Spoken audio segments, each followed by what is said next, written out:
Rank പട്ടികയിൽ നിന്ന് നിയമനം നടത്താതായതോടെ ദുരിതത്തിലായി ഫോറസ്റ്റ് ഡ്രൈവർ റാങ്ക് ലിസ്റ്റിൽ ഉൾപ്പെട്ട ഉദ്യോഗാർത്ഥികൾ 13 ജില്ലകളിലേക്കായി നടന്ന പരീക്ഷയിൽ 128 ഉദ്യോഗാർത്ഥികളാണ് റാങ്ക് പട്ടികയിൽ ഇടം നേടിയത്. 29 പേർക്ക് നിലവിലുള്ള ഒഴിവിലേക്ക് നിയമനം നടന്നെങ്കിലും 45 ഉദ്യോഗാർത്ഥികൾ റാങ്ക് പട്ടികയിൽ അവശേഷിച്ചതോടെയാണ് നീതി തേടി ഉദ്യോഗാർത്ഥികൾ സെക്രട്ടേറിയറ്റ് പടിക്കൽ സമരം നടത്തുന്നത്. 8/6/2001 നിലവിൽ വന്ന 120/2017 ഫോറസ്റ്റ് ഡ്രൈവർ റാങ്ക് ലിസ്റ്റിൽ ഉൾപ്പെട്ട ഉദ്യോഗാർത്ഥികളാണ് ഇവർ. ജില്ലാതലത്തിൽ നടന്ന പരീക്ഷയിൽ മികവ് കാട്ടിയവർ. 13 ജില്ലകളിലേക്കായി നടന്ന പരീക്ഷയിൽ 128 ഉദ്യോഗാർത്ഥികളാണ് റാങ്ക് പട്ടികയിൽ ഇടം നേടിയത്. 29 പേർക്ക് നിലവിലുള്ള ഒഴിവിലേക്ക് നിയമനം നടന്നെങ്കിലും 45 ഉദ്യോഗാർത്ഥികൾ റാങ്ക് പട്ടികയിൽ അവശേഷിക്കുകയാണ്. പ്രായം പിന്നിടുന്നതോടെ ഒരു ജോലിക്കായി നീതി തേടി സെക്രട്ടേറിയറ്റിന് മുന്നിൽ അനിശ്ചിതകാല സമരം നടത്തുകയാണ് ഈ ഉദ്യോഗാർത്ഥികൾ. ഞങ്ങളാകെ ഒരു 34 പേരേ ഉള്ളൂ. 600 വണ്ടി ഉണ്ടായാലും 250 തസ്തികയുള്ളൂ. 340 താൽക്കാലികക്കാരാണ്. ഞങ്ങൾ ഓരോ ഒഴിവാക്കാൻ പറയില്ല.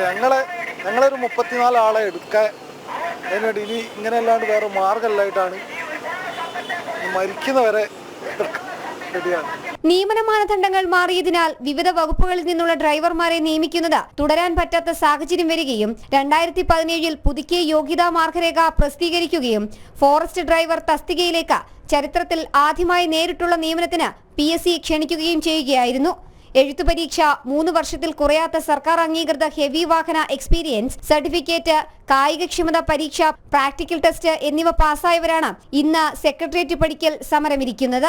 ഈ ഡ്രൈവർ തസ്തികയ്ക്ക് വേണ്ടത് പറഞ്ഞാൽ സാധാരണ ഒരു ഡ്രൈവർ തസ്തികയ്ക്ക് വേണ്ട ക്വാളിഫിക്കേഷൻ മാത്രമല്ല, അതായത് 3 വർഷത്തെ ഡ്രൈവിംഗ് എക്സ്പീരിയൻസ്, അതുപോലെ ലൈറ്റ് മോട്ടോർ വാഹനങ്ങൾ മുതൽ ഹെവി വാഹനങ്ങൾ വരെ കൈകാര്യം ചെയ്യാനുള്ള ലൈസൻസ്, അങ്ങനെ ഫിസിക്കൽ ടെസ്റ്റ്, അങ്ങനെ ഒരുപാട് മാനദണ്ഡങ്ങൾ ഇതിനകത്ത് ഉണ്ടായി. സർട്ടിഫിക്കറ്റ് വെരിഫിക്കേഷൻ ഇതൊക്കെ കടന്നിട്ടാണ് ഈ ആളുകളൊക്കെ റാങ്ക് പട്ടികയിൽ ഇടം നേടിയത്. പക്ഷെ എന്നിട്ടും നമുക്കിത് ഇപ്പം ജോലി ലഭിക്കാത്തൊരു സാഹചര്യമാണ് ഇപ്പം കണ്ടുവരുന്നത്. അതുകൊണ്ടാണ് ഇത്തരത്തിലൊരു സമര രീതിയിലേക്ക് തന്നെ ഇറങ്ങേണ്ട ഒരു അവസ്ഥ വന്നിട്ടുള്ളത്. യാതൊരു യോഗ്യതയും മാനദണ്ഡങ്ങളും പാലിക്കാതെ വനംവകുപ്പിൽ ദിവസവേതനക്കാർ നാളിതുവരെയായി വാഹനങ്ങൾ കൈകാര്യം ചെയ്തു വരുമ്പോഴാണ് അർഹരായ ഉദ്യോഗാർത്ഥികൾ ഇങ്ങനെ കാത്തിരിക്കുന്നത്. ജനം, തിരുവനന്തപുരം.